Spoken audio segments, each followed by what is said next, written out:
So welcome everyone to this session. It's actually 1D about workforce development and education.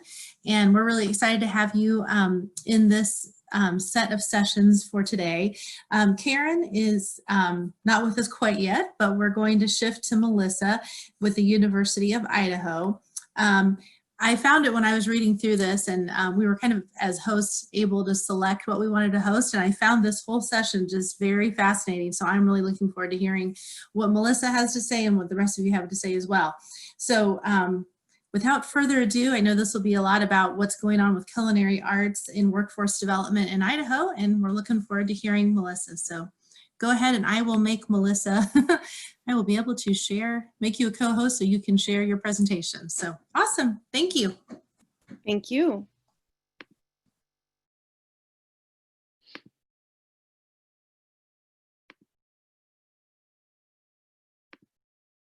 Oops. Okay. So my name is Melissa Hamilton, and I'm with the University of Idaho Extension. Thank you so much for having me. I am excited to share about the programming that I do locally. And this one is called Let's Get Cooking, and it really is a partnership program. And I find that in my rural community, I get the most things done when I have community partners. And so West Central Mountains Economic Development Council, as well as Idaho Department of Labor, were critical partners in this endeavor. And then we also brought in the Idaho Department of Health. And I'll hash into the details throughout this presentation. And I feel free to put comments or thoughts into that chat room and keep conversation going as I'm talking.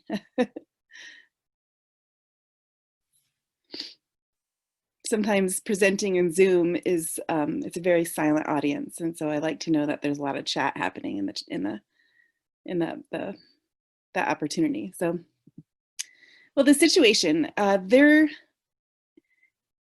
was no formal culinary arts training in the state of Idaho when we started this program. It essentially started by doing a walk and talk with the economic development professional. We just got together and said, what's on your mind? What's on your mind?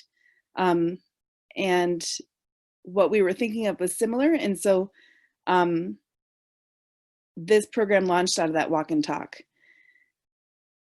Because we are located in rural Idaho, we are 2 hours away from Boise, and Boise would be the center where all of the a lot of the resources are. And so because of that kind of geographical location and somewhat the isolating location, we decided that we didn't need to have a school or something formal. We just thought, who here is local and present in our community that could partner with this and be the expertise to help bring an elevated culinary arts foundation for people to stand on. And the reason why this is important is because we are located in a resource-based economy, a recreational-based economy and resource-based economy, but people come here to dine and play and recreate. And so having the best possible experience in our restaurants is something that's important for local tourism.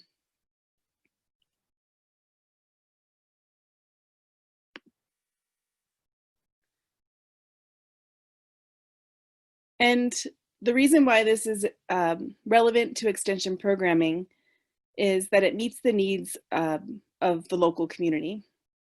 And when I came to that walk and talk, I was kind of thinking, how can we really increase people's desire to interact and cook with fresh food?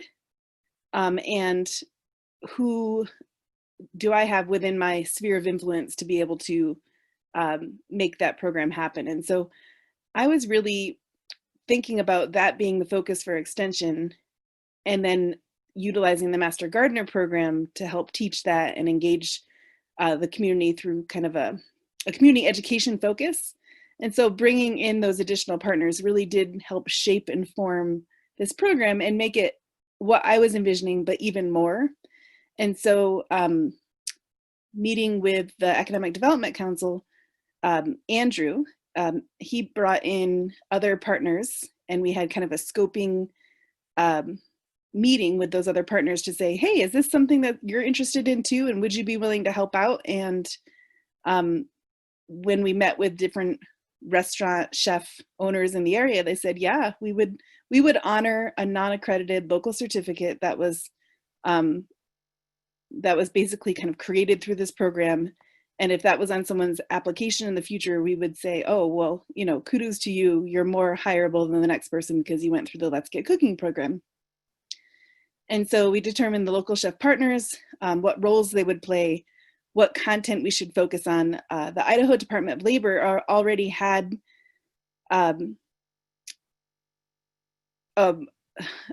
apprenticeship program, and they had specific curriculum that was developed for that apprenticeship program. And so we essentially utilized that resource to say, well, what could we actually fit into this program, and who would teach those different subjects. And so all the stakeholders at the table essentially agreed that our goals for the program was increasing the cooking from scratch using fresh ingredients, increasing the skills that people have when they come to apply for a job, whether that be a summer job or a year-round job in the recreation-based economy, and also to strengthen one of the top sectors, which and to increase the talent for culinary arts in our area. And so those were the goals of all the partners. And if we came out at the other end of the program accomplishing those, then everybody would walk away satisfied. And so that was really good to help identify what those goals were up front. And so how the university played in this partnership, what roles did I play, is that I co-developed the curriculum with the partners. I developed a more formalized syllabus for the class, which I think helped cultivate kind of a seriousness and, you know, a commitment to this program, a professionalism, and then helped coordinate the schedules of the different presenters in the Idaho Department of Health, marketed the program alongside all community partners. And then something that emerged throughout this process that I wasn't necessarily envisioning up front that I would play a more critical role in was the soft skills content. And it wasn't the bulk of what we taught, but I feel like it was really meaningful to the participants. And so I interjected like a 10 to 15 minute little mini lesson into each session that we had, and just talked about soft skills and how they're relevant in the culinary arts fields. The Economic Development Council, they played a role in this partnership by bringing the initial stakeholders of this program together. And through those different stakeholders, like I mentioned before, the original focus and vision I had for this need expanded. And so not only did it just turn into like getting people used to cooking with local food and local ingredients, but it also turned into workforce development, and it also turned into potentially a stepping stone for that apprenticeship program with the Idaho Department of Labor. And the Economic Development Council was also able to secure additional scholarship money from the city of McCall, and we asked Buck Knife for donations so we could give away some prizes at the end of our class, which is always appreciated. They managed the registration and the budget, and they marketed the program alongside all partners. So the soft skills that I focused on for the class was planning for the future, resume development, transferable skills, and the very final class, I talked about change equation and when you know it's time to transition your career or take on additional challenge, and or when you know maybe when things are working out for you and maybe changes in your future. So I talked about that. The chef partners, we had some exceptional partners on our team that had a wealth of knowledge in the culinary arts field. We had a James Beard nominated chef that in our tiny little local town of 3,000 people in McCall, to some world trained chefs that were teaching this class. It was just such a delight. And the focus areas that they chose was the knife and cutting skills, cooking methods, and sauces and recipe creation. The Idaho Department of Health, they came in, and the food safety inspector, and gave a deeper dive on practices and what you should do in that field. And then we talked about different additional trainings that people could take outside of the 3 times that we met. And the Idaho Department of Health and Food Safety had a free training course online. And they also recognized the Safe Serve online food handlers as well as manager training. And on the certificate that we developed, we were able to check off those different boxes if the students accomplished those online trainings during the period of our course.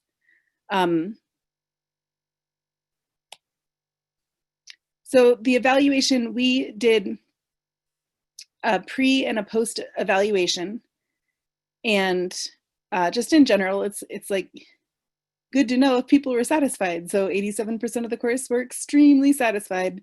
And I'm pretty sure the rest of the 13% were satisfied. But it had, it was one of those classes that you walked away from feeling energized and excited and feeling like you made it, you made a change, like you made an impact. And I think that's why we do the work we do in Extension, is we want to make an impact in our communities. And so this one was very meaningful. While the participants of this course might not have been familiar with the apprenticeship program coming in, 47% of them said that they might be interested in Idaho Department of Labor's apprenticeship program. And so the apprenticeship program is a 2-year commitment where I guess maybe it's difficult for people to know that they want to make that commitment. And so the Let's Get Cooking course was really kind of like scaffolding for that type of commitment. It was kind of like, here's a teaser, here's a taste of what this might include or what this might look like. And here's some real chefs that are in the field that are doing it. Can you envision yourself doing this in a more formalized way? And if you can, then here's an opportunity for you to do that. And so I think it really helped people kind of try to envision what that might look like for them and increase interest. So they all planned on using the knowledge gained either at home or in future employment. That's 100%. Like, yes, this was good. I'm going to apply this content. 100% participants were currently employed or planning on gaining employment in the culinary arts sector, and 85% planned on applying the skills that they learned in the West Central Mountains region. And so it was nice that we did this local effort, and the energy of the effort is going to be applied locally rather than outsourced to, say, maybe they moved to Boise and they apply the content there. That's great. But it was just nice to know that people that we trained here were planning on staying here and applying that information. 99% thought that they significantly or somewhat improved their ability to create recipes and sauces. 93% thought that there was significant or somewhat improved their knife skills, and 93% improved their soft skill sets. 86% were significantly or somewhat improved their knowledge of food handling and safety during the class. And so there was also some unintended outcomes, because there's always ripples for everything that you do, as we all know in community development work and the trend of ripple mapping. But West Central Mountains Economic Development Council is now applying this model of learning and working with community partners and community experts to other sectors that are, top sectors for our area, and that's including the construction trades. And so that program was going to launch in 2020, but I think it will be deferred to either the fall or the following year. And so stay tuned for this type of learning model applied to a different sector. And then for class participants, they indicated on their post-survey evaluation that they planned on developing their skills for a culinary arts business. And so that's exciting to be able to foster the enthusiasm, the talent, and the vision for what it might take to be able to open up a local business in a rural community. And so that would be another class for them to follow up on those entrepreneurial training, but at least the spark is there. And so partnerships work. My original vision for, filling the need in the community blossomed through incorporating other organizations' visions. And I think the program overall was more of a success because we did come together to say, what are your goals and how can we all help each other achieve those? And I think I might even be short. I'm not sure if I'm 10 or 15 minutes, but I was trying to make it really brief. And give people a chance to ask specific questions. And so, Great. You did a you. wonderful job. Thank you. I was going to say you are a little short, so we have plenty of time for questions. We have an extra 4 minutes, so feel free to ask away, anyone. And can I stop share so we can see each other's faces when we do the Absolutely. question? Perfect. Yep. Okay.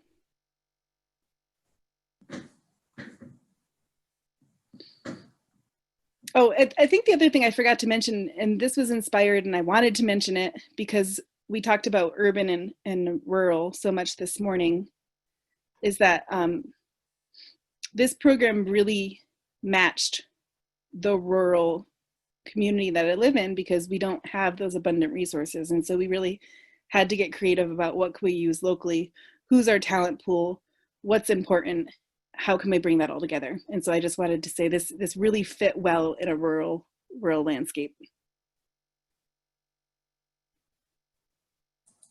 I might start out with the first question. I thought it was really interesting, the 4 sessions that you decided to present during the whole workshop basically. And I wondered what drove you. They're very practical and I thought, really useful, but what kind of drove you to choose those 4 topics in particular? Was it a needs assessment?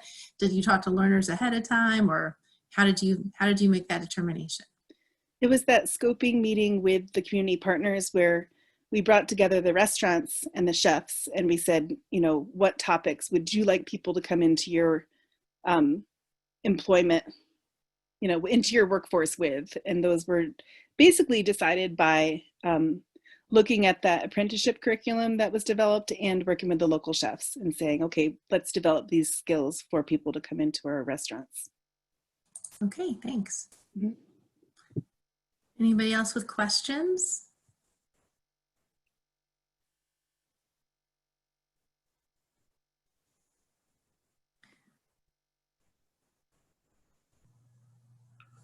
Hi, my name's Kenny Sharon. I was typing a chat. I'm about to send out a little survey. Melinda knows I'm coordinate or facilitate this ad hoc group that works on workforce development and extension, and we call ourselves the Workforce Development and Extension Work Group. I'll be glad to add anyone's email to that list, and I'm sending out a chat also. I've been tasked with adding or trying to see what extension is doing during this COVID and hopefully down the road post-COVID time in workforce development. So I've just put together a simple little Google form asking you those 2 questions basically, or a question about what are you doing in workforce development in the extension in the COVID pandemic, and what might you ought to be doing or could be doing as we come out of this post-COVID time. So I'm copying the form link into the chat box right now, so you'll be getting that first in just a second. So thank you. Thanks, Kenny. I was going to suggest too, if anybody wants to in the chat, we're going to be downloading the chat log, so I can send that to Kenny as well. So if anybody wants to go ahead and just put your email in the chat log and would like me to send it to Kenny because you're interested in the We Do group, that's actually the little acronym that we've got going on for a couple NACDEPs, a couple years of NACDEPs here. So the Workforce Development and Extension Work Group. So if you're interested in more about We Do, go ahead and enter just put We Do and your email, and I'll get that to Kenny. So Kenny, I'm glad you bring that up. It's hard because when I was going in to present this, there's so many different topics that are more relevant and on people's minds. And so the Let's Get Cooking class, we were going to do it in a different community within our county this year, but we are deferring it until the fall or until next year because of current events. But I think it's on people's minds, so thank you for bringing that up.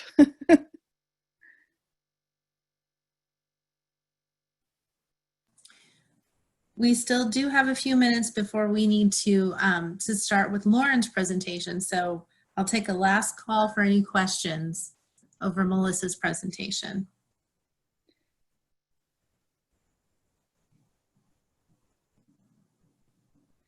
And people can circle back around to me.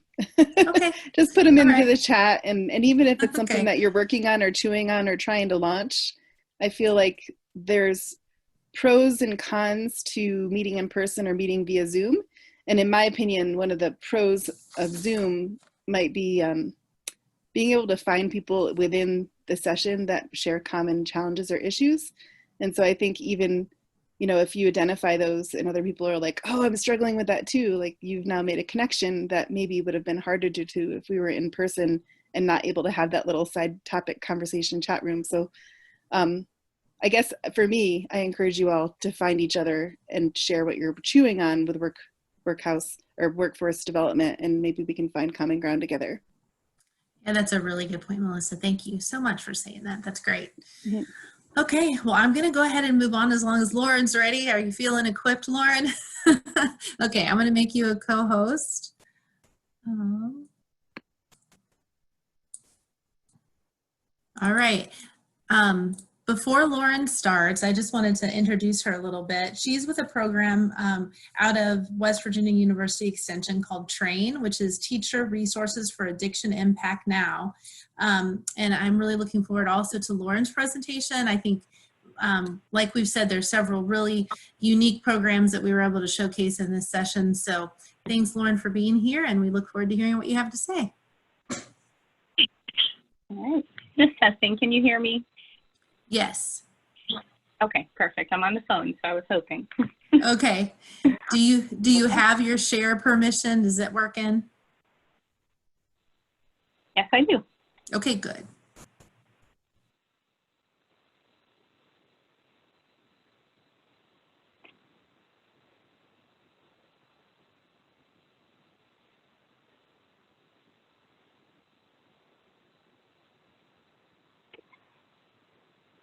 Okay, can everyone view the screen? Yes, you're good to go. Excuse me, I'm starting in the middle.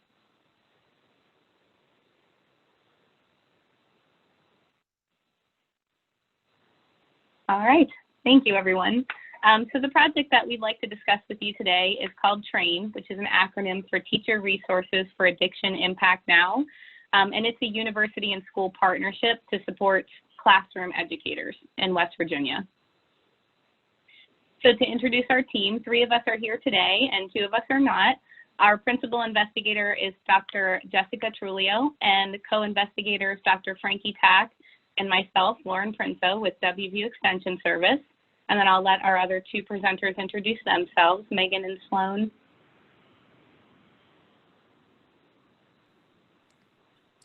Hi, everyone. I'm Megan Meixel. I'm a 4th-year doctoral student in the College of Education and Human Services. And hello, I'm Sloan Strauss. I am a first-year student, going on second-year student in the Lifespan Developmental Program, which is a part of the Department of Psychology here at WVU. Right.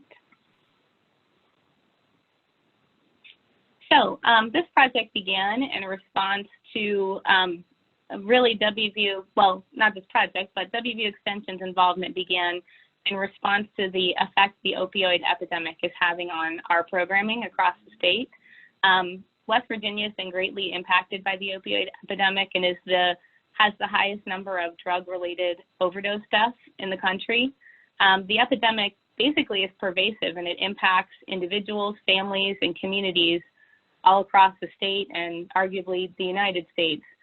So as we went out into communities to do community development work, when we were hosting community conversations, one of the things that came up, regardless of what the community was working to plan for, was the impact that addiction was having on their community and the resources they needed and the barriers that they were facing related to this issue.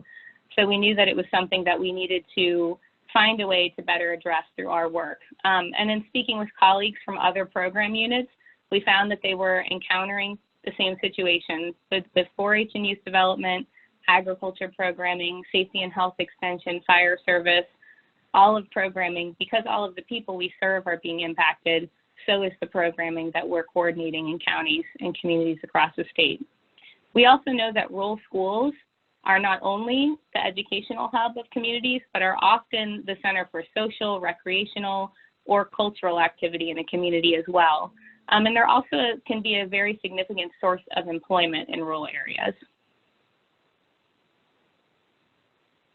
So today we'd like to give you a brief overview of the initial research conducted by the WVU College of Education and Human Services on the impact of the opioid epidemic on teachers, a short discussion on the partnership with WVU Extension Service and how Extension will help to facilitate the coordination of that program, and then information on the project itself, Project Train and the components and how it will be delivered. All right, Lauren, I'm going to request control your screen. Okay, you are approved. All right. Great, thank you. So I am Sloan. As I introduced myself, I'm going to pick up where Lauren left off there. I'm one of the students, as well as some of the faculty who were interested in, from the College of Education and Human Services, and we wanted to research the impact of the opioid epidemic on teachers in West Virginia. There are several key points that led us to wanting to research this area of interest. And firstly, it was that teachers were feeling unheard. You may recall from national news that our teachers went on strike in February 2018 for several weeks, shutting down our public school systems. And there were several reasons for the strike, but the overarching reason was teachers were feeling underappreciated and not taken care of by their state. As part of the College of Education and Human Services at WVU, we recognize that our teachers have a lot to deal with in their classrooms, and West Virginia itself has high rates of substance use disorders in children in foster care, which can lead to greater impact on children in the classroom. And as Lauren mentioned, our schools are often viewed as the center of our communities, so we wanted to make sure our teachers were feeling heard and had adequate resources to handle these two major concerns in our state.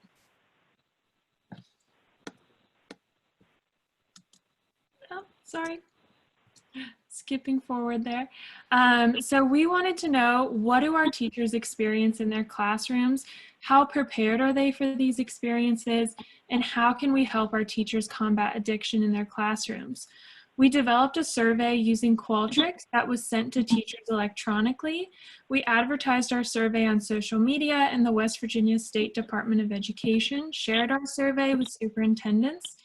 The survey was available from November 2018 to March 2019, which is roughly a 6-month period. At the end of our survey and data collection, we had over 2,000 respondents to our survey, and we were able to have representatives from 54 of the 55 counties in West Virginia. Our survey was broken into 5 sections and had primarily multiple choice questions that we had created, but also a few open-ended questions in each section, just to get an open-ended response from teachers to see if there was anything that was coming to mind for them that was concerning or that they would like their voices heard about. Our 5 sections assessed teachers' classrooms, the levels of preparedness, their attitudes, relationships with other faculty, administration, and staff, as well as their knowledge concerning addiction. We don't have time to go over all of our results from this survey, but I'm going to focus on the main points that led us towards our next steps. As we expected, teachers are experiencing the impacts of addiction in their classrooms. On average, teachers reported over 1/3 of their students having a parent or caregiver with an addiction, which this translates into 1 in 3 kids is being impacted by addiction. Almost all teachers reported having at least one student who lives with kin as their primary caregiver, so whether that be a grandparent or another relative. And over half of the teachers reported interacting with a parent or caregiver who has a problem with drugs or alcohol 1 to 3 times a year, or more frequently than that. However, the majority of our teachers reported lack of training in handling these concerns. Almost 3/4 of our teachers did not have training in how to interact with children impacted by addiction. This is illustrated with the graph on the left. And then over half of our teachers did not have training in how to interact with children who have experienced trauma, as illustrated by the graph on the right. Our teachers also lacked confidence in working with children who have a parent or caregiver with an addiction, which is a major concern if 1 out of every 3 children are impacted by addiction. As you can see in this bar graph, over 60% of teachers reported feeling not at all confident or somewhat confident. Those first 2 bar graphs on the left there. And then in addition to that, our teachers also reported feeling less equipped to interact with parent and caregivers who have a problem with substances. So they reported not feeling equipped to handle these interactions, with 75% of our teachers reporting feeling not well equipped or somewhat well equipped. And then although our teachers are at the front line of the impacts of addiction on our children in the school systems, they reported lacking knowledge on addiction. We can see here over half of our teachers reported not at all knowledgeable or somewhat knowledgeable. Lastly, our teachers reported feeling burned out and in need of help to combat addiction in their classrooms. Burned out refers to an emotional exhaustion, which can develop from a chronic sense of hopelessness and helplessness. It may also produce empathy fatigue and lead to leaving the school and/or the profession. As you can see in these quotes pulled from open-ended questions, some teachers wish they chose a different profession and feel frustrated. Issues from home seep into their classrooms, making it difficult for them to do their jobs. Because our schools and teachers are valued in our communities and a focal point, it is important we address the needs and concerns of our teachers. So some survey conclusions and how we decided to take our next steps. We believed that teachers need more information about addiction. They need help with classroom management strategies, self-care tips, and also resources for not only their classroom, but also their community. And then after we completed our survey is when we began our partnership with Extension here, and Lauren is going to talk more about that.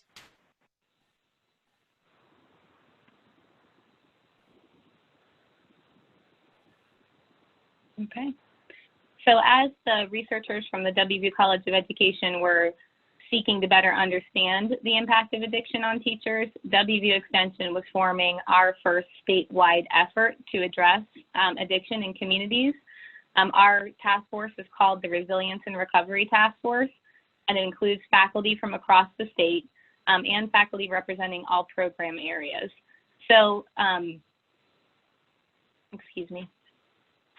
In terms of addiction, many faculty members and staff were contributing in their communities to different efforts, but there was no statewide coordinated collaboration of those efforts.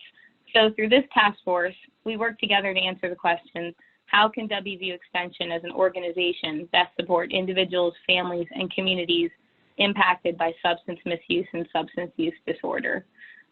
One of our first steps, of course, was to reach out across the university and look for partners who were working in communities on this issue. And as such, we connected with the College of Education and learned about their research.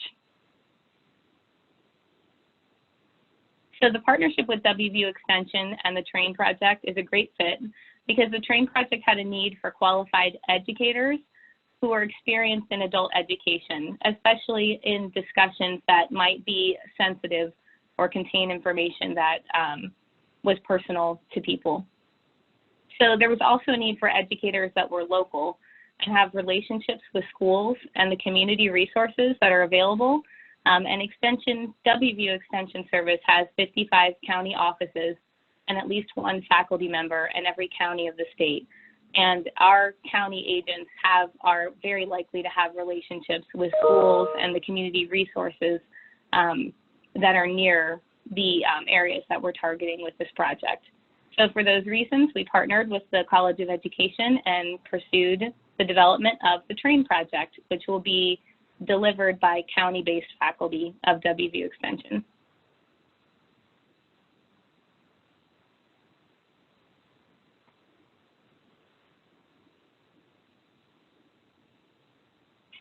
We can't hear you, Megan. That would probably There you go. help a lot. There we go. So for the remaining part of the presentation, I'm going to be talking about the structure of Project Green, how we kind of get to this point, our 5-year plan, and where we are in that timeline. There we go. A unique feature of the development of Project Train is that it was specifically designed for the needs of teachers in West Virginia based on their responses to the statewide survey Sloan discussed previously.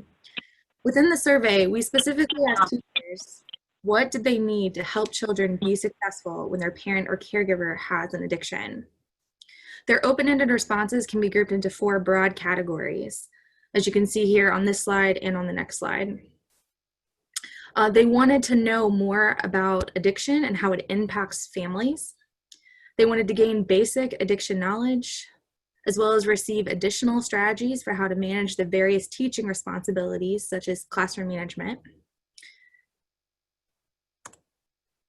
And they also want resources that are available to them. But we also saw teachers responding that they wanted anything that could help. As one teacher said, I need to know what I don't know. This indicates that our teachers have some sort of idea of what they want, whether it be broadly just knowing they need something or having specific ideas. Using these categories and the other survey responses as guides, the following components for the training were created. The addiction overview section covers addiction-related definitions, models of addiction, and addiction-related stigma. The SUD, which stands for substance use disorder, and the family section explains family systems theory and how an SUD within the family impacts the family system, particularly looking at the adaptations children make in response to a primary caregiver's addictive behaviors. We also have a large section covering interactions with caregivers and students. This section includes strategies on how to engage in various social interactions that teachers may encounter, such as a classroom that has a student from a home with an SUD, a single student from a home with an SUD, or a parent with an SUD. The teacher self-care section includes giving information on what can lead to teacher burnout, such as professional enmeshment, professional enabling, and compassion fatigue. It also provides tools to help teachers engage in self-care, such as how to set boundaries between work and home. We also provide a variety of different resources, including local and regional addiction services, help for West Virginia cards, NACOA materials, and self-help lists. Lastly, we help teachers to establish a peer support plan by having them pair with a teacher buddy who works in their school system and also attended the training. And then we encourage them to outline a plan to check in with one another so they can discuss experiences and strategies. We are currently in year 1 of a 5-year plan. As of right now, we've scheduled virtual pilot teacher trainings for this upcoming July for 3 counties in West Virginia. Should note that due to COVID-19, this deviated from the original plan, which was to offer face-to-face pilot trainings. Our next step is to train extension agents as trainers. As you can see here, this is just a summary of our 5-year plan. In year 1, we've already hired a program coordinator, developed the training module, selected and planned the pilot schools, and selected the pilot extension agent trainers. This summer, we plan to conduct the pilot training sessions with the teachers and train the pilot extension agent trainers. In the fall, once, or I guess if public schools begin again, we plan to reopen a staff survey similar to the one that we sent to teachers, which will be aimed at staff such as janitors, front office workers, bus drivers, to get their experiences related to students in the opioid crisis. By the end of year 2, we plan to have finalized the teacher training module and to begin to conduct statewide teacher training sessions, which will continue through year 5.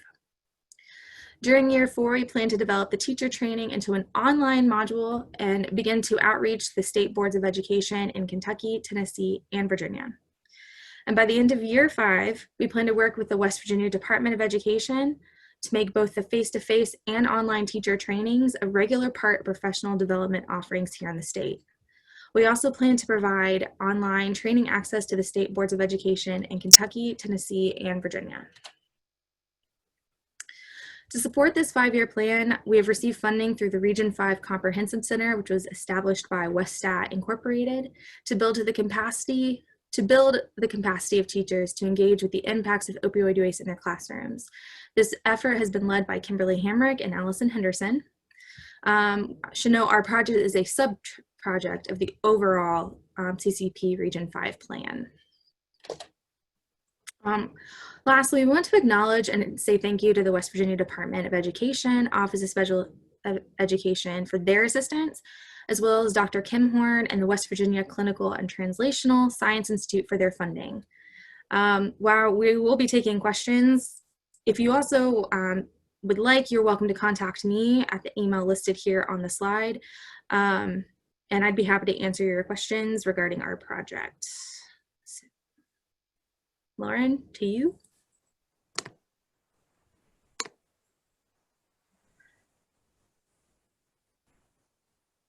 Lauren, we can't hear you.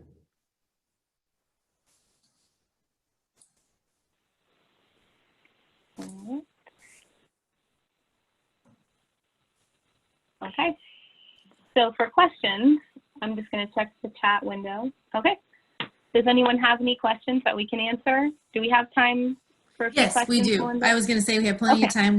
We're right on time, so we have a full 5 minutes for questions yet. So, yep. Okay. Does anyone have any questions? I'm going to lead out of the box with a question again. Sorry. So as I was listening, very interesting information. I'm sure this is helpful to the entire nation in terms of what's happening. And I know that there's really a lot of impact here. Did you happen to find out as well when you were doing this research if what's happening in terms of with these students, if you have 1 of every 3 kids that's impacted, is that causing adverse childhood experiences that that end up becoming a difficulty when it comes to the Department of Child and Family Services, or just in general, like causing adverse childhood experiences that leak over into the system and all kinds of additional problems for families? Sloan, would you like to answer that? Yeah, I absolutely can. I'm the one that's, I think we're all pretty knowledgeable on the data, but I've definitely fiddled with it a lot over the past year now. So what we found a lot of answers or suggestions, concerns, comments to that in our open-ended questions. They are really a treasure of information. And we do see that our teachers, they report frustration in the channels and not knowing where to go with the issues that they're having with students in their classrooms, students in their schools. And so that was kind of one of the things that we knew we needed to address is where do they go? Can we streamline them in a particular direction to be more helpful? How do we help them deal with their burnout? So I discussed how a lot of our teachers are feeling burnout, and that can impact their empathy. Such that they kind of dry out with empathy. And so that's another thing that we have developed in our training is how do we get them to overcome this burnout to take care of themselves so then they can be the best teacher instructor that they can for their students. Because we do understand that in our state, the DHHR or the channels that they need to go through may be bombarded at times because of the high volume of calls and information that they're receiving. And so we also kind of touch on having that mindfulness when going through this. Megan, did you want to add anything about that? I know that's kind of your bread and butter with our current training development. Yeah, so we don't have the data related to how it's impacting long term, but we do know that this is considered an adverse childhood experience just based on the trauma that is typically experienced by children from parents who have an SUD. And as Sloan stated, I worked more with the open-ended responses. So I got to really hear in the words of the teachers what they saw. And we are seeing teachers recognize that this is trauma, and they're seeing that trauma played out in the classroom via challenging behaviors, lack of motivation, and just basic life skills that these kids don't have or are not provided to them. Many come to school with not having eaten, possibly just seeing their mother or father overdose in front of them, or being carted off to jail. So. Thank you. That's very insightful research for sure.